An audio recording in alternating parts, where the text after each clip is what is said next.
Hæ! Allar greinar barnasáttmálans eru jafn mikilvægar. En það fer aðeins eftir aðstæðum hverju sinni hvaða grein skiptir einstök börn mestu máli. Til dæmis ef þú átt foreldrar sem búa í öðru landi, að þá er 10. greinin tengsli foreldrar í öðrum löndum mikilvægari þér en öðrum börnum. Það eru hins vegar 4 greinar sem nauðsynlegt að líta til þegar ákvæði sáttmálans eru túlkuð. Þessar greinar eru stundum kallaðar grundvallargreinar og þegar fólk að nota þær í sinni vinnu að tala að fólk setji upp barnaréttinda gleraugu. Og talandi gleraugu.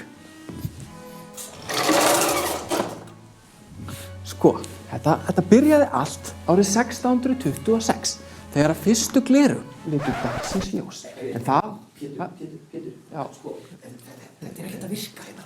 Við erum ekki að gera þátt gleraugu. Já. Við erum að gera barnasáttmálann. Já. Ég hringi í Ævar. Þetta er búið.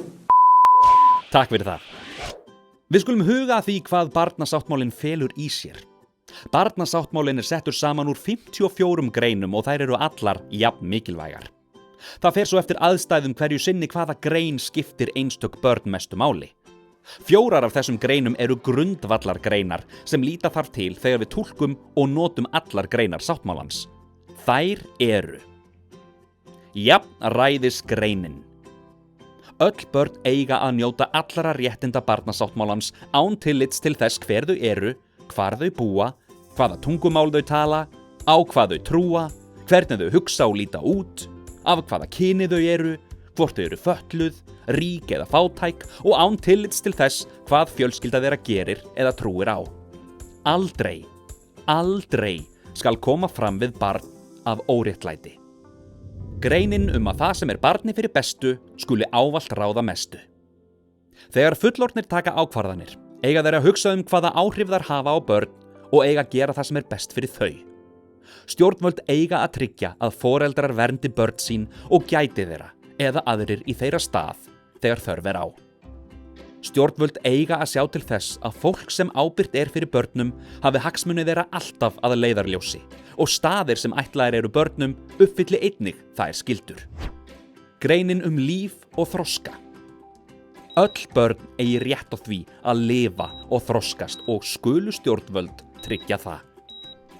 Greinin að börn eigi rétt á því að tjá skoðanir sínar og hafa áhrif.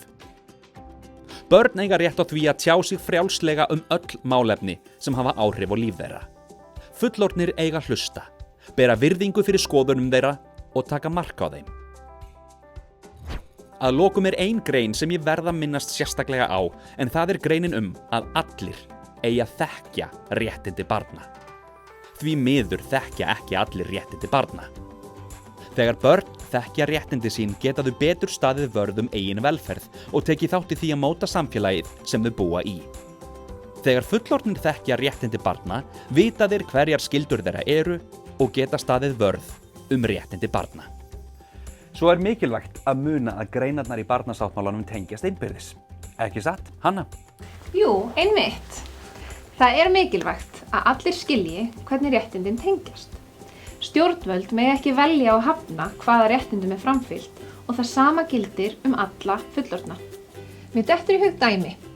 Börn eiga rétt á því að ákvarðanir séu teknar út frá því sem er þeim fyrir bestu. En hvernig er hægt að vita hvað er barninu fyrir bestu?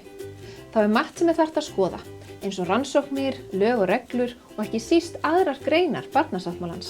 Ein þeirra segir einmitt að börn verða að fá tækifæri til að tjá skoðanir sínar öll málefni sem hafa áhrif á líf þeirra. Þannig er ekki hægt að vita hvað er best fyrir barn án þess að tala við það. Einmitt. Mér dettur líka annað dæmi í hug þar sem greinar sáttmálans tengjast. Í 28. grein barnasáttmálans segir að öll börn eigi rétt á menntun. En menntunin má ekki bara vera hvernig sem er. Nei, til þess að segja ykkur hvert markmið menntunarinnar höfum við 29. grein sáttmálans.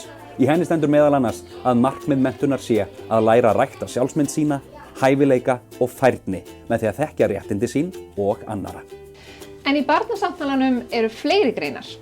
Ein besta leiðin til þess að kynna sér þær að fara inn á www.barnasáttmáli.is og við hvetjum þig til þess að gera það og velta hverri og einni grein fyrir þér. Í þessum hluta lærðum við að barnasáttmálinn inniheldur 54 greinar sem þarf að skoða í tengslum hver við aðra og að allar eru þar jafn mikilvægar. Hins vegar alltaf gott að hafa grundvallargreinarnar 4 til hliðsjónar. Við viljum öll leggja okkar að mörkum til þess að tryggja betur að öll börn njóti réttinda sinna og þess vegna svo mikilvægt að vita hvað maður getur gert.